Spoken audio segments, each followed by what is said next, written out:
Hello and welcome into this edition of the Golf Show podcast with Rex and Lav. Well, Justin Rose is your first round leader at the 89th Masters, carding a 7 under 65 that his peers, Rex, were calling absurd and ridiculous. That is 3 shots clear of defending champion Scottie Scheffler, Ludwig Oberg, Corey Connors, Bryson DeChambeau among those. Another shot back. Rory falters late for a 72. Did I get everything? Did everything that I could pack into the intro about what happened here at Augusta National? No, and thanks for joining us. Be sure to check out tomorrow night's podcast. Yeah, no, I think you covered it. You did a very good job, and I think it was one of those days. It was an Augusta Thursday. Is simply what it was. It was interesting watching Rory go out. I think at one point in the afternoon, I was having the conversation that I cannot wait to get to tonight's pod, just to point in Lavenders' face, and there he got off to a good start, get off his back, and now, of course, we don't have that. We'll get into Rory a little bit more. I thought it was interesting. Again, a very quintessential Masters moment. I was talking with Colin Morikawa about how his day went, and it was very up and it was very down. At one point, he eagles 13, and he's in the lead by himself and ends up finishing pretty much middle of the pack. And he said, this only happens here. He said, at one point today, I felt like that's the worst possible score I could have shot. And at one point today, I felt like that's the best possible score I could have shot. And that defines Augusta.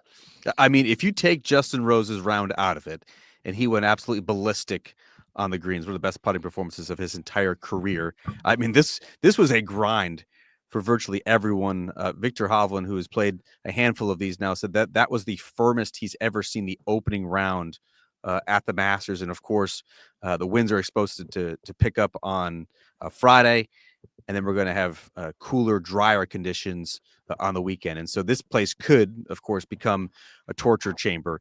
You hate when I do this, Rex, because I've been mentioning Roy's opening round at the Masters for like the past 2 months. But here's the trend, and here's the stat for the day. You ready for this?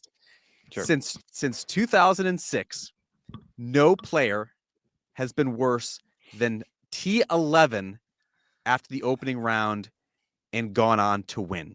The average position all time of the first round leader is in 6th place. And so keep in mind right now, as we're recording this podcast, 26 players are inside the top 11. All are 1 under or better. In other words, within 6 shots of Justin Rose's lead. You know who's not T11 or better, Rex? Rory McIlroy, after making 2 double bogeys in the last 4 holes. Let's get into Justin Rose. I believe that's going to be your topic for the Live From Hit that is upcoming here on Live From the Masters. You sure? I haven't heard. You sure? I don't know. I have absolutely no idea. But what were your thoughts on Justin Rose? He did come a little bit unglued late. I think was pretty fortunate to come away with a par on 17. Blew it way right in the trees on 18. Bogey the last to shoot 65. Nonetheless, ties his lowest career opening round score at the Masters. I will say I've never heard the phrase Indian summer of my career. And apparently, please, you guys let us know. You're always good about letting us know. Apparently, is that a thing? Is that a British saying? Because apparently what he's saying is he's getting later in his career at 44. Twilight. Twilight. Yes. Twilight of your career, sure. Yes, but I'd never heard it referred to as Indian summer. But he kind of embraced that. He likes that. And he goes back to essentially maybe the last 2 years. I had a chance to talk with his swing coach, Mark Blackburn, about the idea that last year's Open was really an epiphany for him. It showed him that, yes, even at this advanced age, at the time, 43 years old, you can still compete. There's going to be courses where you can't compete. He used Valhalla as a perfect example. A Bombers golf course, probably not going to be his best, but he put up a solid week. These are all incremental gains that he felt like showed him the right direction. And I think what we see today, it's fun when you go back and you look at actually Justin Rose's career on this golf course. And he's actually played this golf course so well. This is his second 65. Mm-hmm. And as you pointed out, I think there's a razor's edge to this golf course that has only grown. It's only gotten harder with the conditions in the day. And for him to play late in the afternoon in the hardest of the conditions, and other than 18, have a really stress-free day. I'm not saying to circle back around to your stat, I'm not saying Rosie was an outlier because I don't think he's going to go away. However, I don't see him shooting another 65 either. I don't, that pace is not going to continue. So I think there's going to be an adjustment somewhere up and down there. But I will give him more credit. He wasn't in your top 10. He wasn't in my top 10 when we did those last Sunday. He wouldn't have been in his top 10. I don't know that anyone would have done it. All those things being said, when you actually look at his record, you look at the things he does well. Ball striking today, he putted really well. He is a good fit for this golf course. We shouldn't be surprised. I mean, he has proven, yes, that he is a good fit for this golf course. Does have a couple of top 10 finishes on the season. Played well at Pebble Beach. Played well, I believe, at Bay Hill as well. Like we mentioned, the 65 that he shot in 2021. If you look at the rest of that tournament, did not go Justin Rose's way. Did not break par. The remaining 3 rounds ended up finishing 7th. Of course, he had the couple of close calls actually in the mid 2010s. Lost to Sergio, chased him all the way to the end. Then he was a distant second place to Jordan Spieth in 2015. I was sort of reminded, Rex, that at the last Grand Slam event that we attended 9 months ago at the Open Championship in that final round at Troon, I wrote Justin Rose. Justin Rose was my profile subject. Did you forget? Did you forget that until just now? I forgot that was the last major championship story that I wrote, and it was Justin Rose. He was 43 at the time, chasing the Indian summer, whatever that means. I essentially referred to it as the twilight of his career. But in talking that day to Mark Fulcher, his longtime caddy, who he is reunited with recently, in speaking with Mark Blackburn, who is a very accomplished coach, won PJ Teacher of the Year award just a couple years ago, like everything is around Justin Rose in a position where he can succeed at this advanced age. He's assembled a team around him to really help him maximize his gifts. He's rebuilt his battered body. Remember, he had the back issues that seemingly came right after he ascended to world number 1. Like, he's put so much money into all of the treatment and the physiotherapist to make sure that he can maximize what his body can do now at 44. He has the new coach. He has his caddy back on the bag. Again, it's not going to be the consistent performance that Justin Rose was able to accomplish in the mid 2010s, but there is still plenty of good. He understands how to play this golf course. He understands at this point his strengths and weaknesses. I don't think he's going to win the Masters, but I also don't think that he's going to just fade into oblivion at this opening round either. No, I don't think so. And talking with Mark Blackburn, as you just pointed out, really good swing coach, has a lot of the game's top players. After the round, I put it in the context that we talked about this with Rory, it was Jack Nicklaus who actually brought it up, that maybe Rory needs to be a little bit more disciplined around this golf course. Maybe Rory needs to be a little bit more disciplined when it comes to golf specifically, but let's keep it to this golf course. And I kind of put it to Mark, would it be fair to say that Justin Rose has that discipline? He actually gave me a really cool anecdote of the team getting together and what they sort of call the pregame bus, where it's the caddy, it's the swing coach, it's the physio, it's everyone going through exactly what they needed to do today, how they're going to play certain shots, what they're going to do on certain holes, where they're going to be aggressive, where they're going to lay back. Mark pointed out that very few players have as much experience on this golf course, and as we pointed out, successful experience. So no, I'm 100% with you. I don't think he's going anywhere. Again, I'd be shocked if we see 65. I just don't think that's out there. But if he's not in the mix come Sunday, that actually would surprise me. Okay, like we probably could talk Scottie Scheffler at this point. He did, of course, shoot a bogey-free 68, but I've got a feeling, Rex, we're going to be talking about Scottie Scheffler for the next 3 days. To me, the biggest story of what happened on Thursday was not Justin Rose's 65. It was what happened to Rory McIlroy essentially over the last 75 to 90 minutes. To say that I was shocked would be an understatement. I mean, this was a guy who was seemingly in full command of his game. I was remarking to anyone who listened, like, wow, look at these flighted irons. You know, he's sort of sawing it off. He's so much more in control. He's not going full bore with the driver. He's keeping it in play. Yeah, he wasn't making a lot of putts. He missed a shorty on one. He had a couple of other chances as well. Didn't even capitalize on number 2. And yet he was 4 under par, Rex, standing on the 15th tee. How would you describe what happened to Rory over those final 4 holes, and where does it leave you at this point on Thursday night? Soft, unforced errors, right? Like we anticipate, we have seen in the past where he can just blow one way off the map, and then he starts to scramble and things get sideways. If you watched, and I had to go back and watch these a couple of times, by the way, the Masters website is by far the best website in all of golf. Like, best in class. You guys are so good. And I had to keep watching it. Like, what did he actually really do wrong here? And let's go to the first double bogey on 15, because I think when I walked down to the scrum area, you mentioned that he's going to go to 5. He's right behind the green on 15. So that was the last I'd heard. No, sir.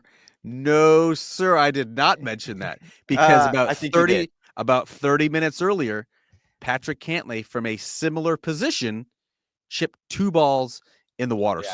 So what stood out to me on 15T is Rory McIlroy is, if not the longest player in the game, one of the longest in the game. And yet he hit it just, I believe, 294 yards off that tee with the driver. Sort of smooth one out there, did not catch the slope, and left himself 235 yards into a green that was recently redone. And players have remarked all week that is one of the, if not the most firm greens on the entire golf course.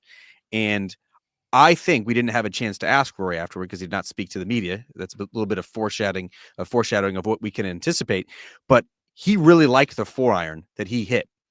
He started walking after it. It was landed right at the flag. It looked like a good shot. Landed pretty close to pin high and went over the back.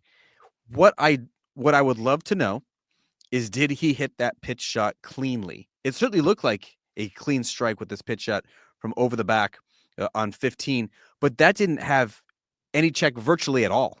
I mean, there was zero grab, and it ended up trickling into the water, goes to the drop zone, blasts 30 feet past, ends up making a 7. The margin for error on that hole in particular now, especially after it has been pushed back in distance over the past couple of years, especially now with the green being as firm as it is after being redone, that is a really, really tricky shot, to the point that Ludwig Oberg, who played alongside Rory, said, look, even if I have a go club in my hand, a 4, 5, 6 iron into that green, I'm still going to be thinking about laying up, because if you lay up, you're not going to make worse than 5. Whereas, as you saw with Rory, potential disaster looms if you can make a double bogey 7. No, and that's fair. And let's fast forward. Like, I'm not going to split hairs with you on that one. I would call it sloppy at the very least, maybe unforced, but it's clearly sloppy. It's not as though he just showed up today and is playing this golf course for the first time. He's made not one, but 2 scouting trips up there. He should have had an idea what maybe other players in the field did not. Fast forward to 17. That was definitely unforced and sloppy, because you missed the green from a position he probably should have missed the green from. And again, it looked like the firmness of the greens probably surprised him a little bit. You hit a mediocre chip from behind the green, and then you do the one thing you can't possibly do. You probably get too aggressive on the first putt, which now leaves you with a really, really difficult bogey putt, which you missed. And now everything that you've done all day long has now been washed away in a span of, you called it 90 minutes. I'll say it's closer to 60 minutes, maybe even less than that. Between the time of those pace of play was dreadfully slow.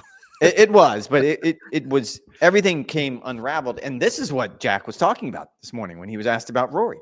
These are the mistakes. This is the lack of discipline that we see from him on this golf course time and time again. And this is what's kept him from a green jacket. We can talk about all of the other things and the stats and the people that have beat him. It's this lack of discipline.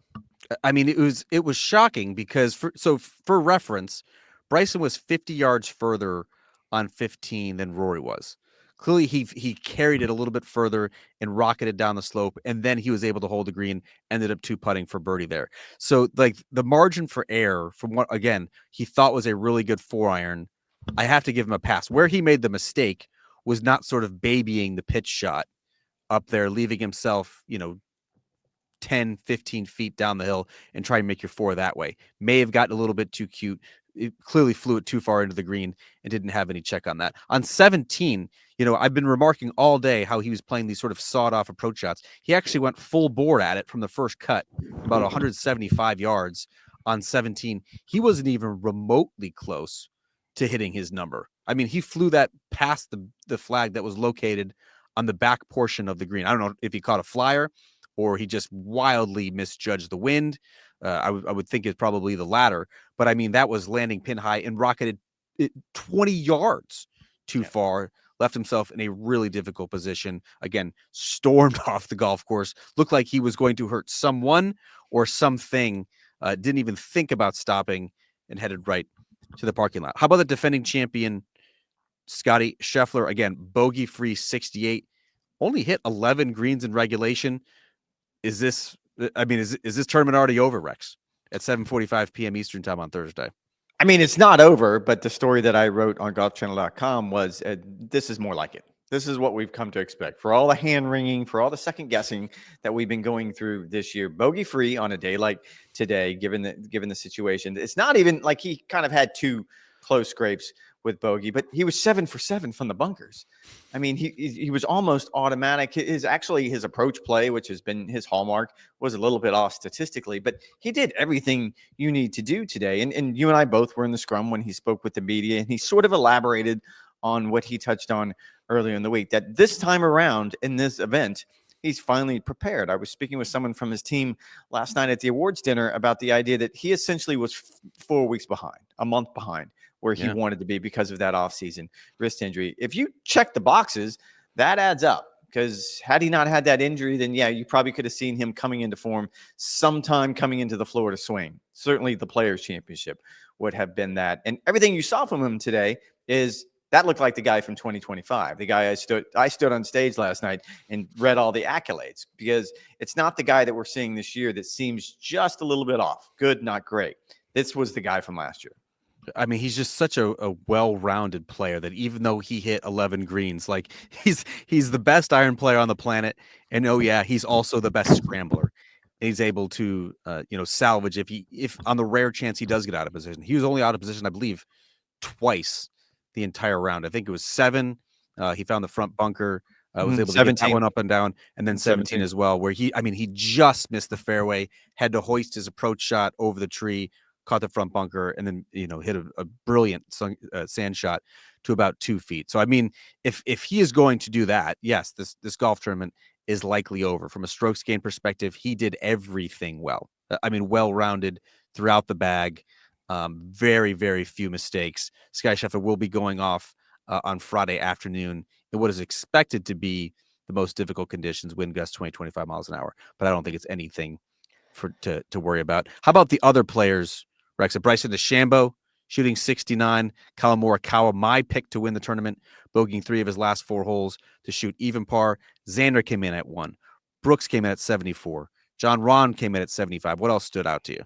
I pitched a note on Morikawa that they don't want me to do on live from, but because why not? Sure, why not? Because the idea, and I'll use Morikawa as just the example, where after that round, you would have thought maybe he was aggravated. Again, eagle, birdie, a couple bogeys, come in at even par. However, someone like Colin had probably glanced at the leaderboard or at the scoreboard and realized that plenty of guys played their way out of contention today. John Rahm probably played his way out of contention. I can keep your dark horse pick, Phil Mickelson, clearly played his way out of contention. We can keep going on and on down the list. It's the same. It's the reverse conversation that we've been having about Rory, that you can't win it today, but you can certainly lose the tournament today. So I would say, and you're going to lean into your stat again, so please don't bore the audience with it, but anybody at even par or better still has an opportunity, especially with what the conditions are going to be like tomorrow. I'm not expecting, certainly not Scottie Scheffler,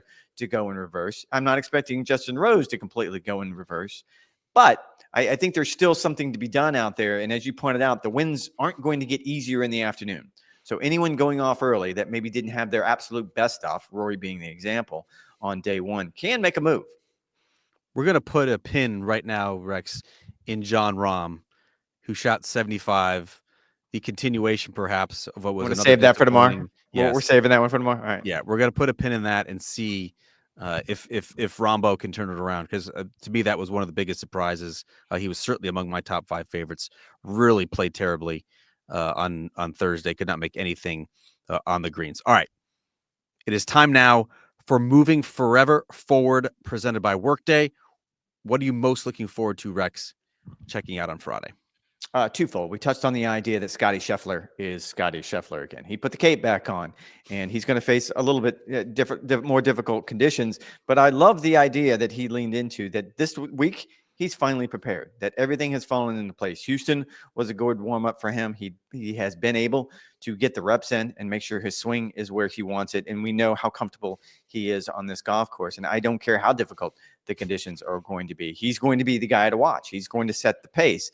And it's not easy when you start chasing him down. Again, speaking with someone from his camp, the idea that they wanted to point out that what he did last year, and maybe to a certain extent in the year before, was Tiger-esque. And I have made that same argument before, and I hate doing it, because comparing anyone to Tiger is just blatantly unfair. But he is on a pace, And if he continues down this path, we'll probably have this conversation even more on Sunday to do something that really only Tiger has done, which is to win here 3 out of 4 years.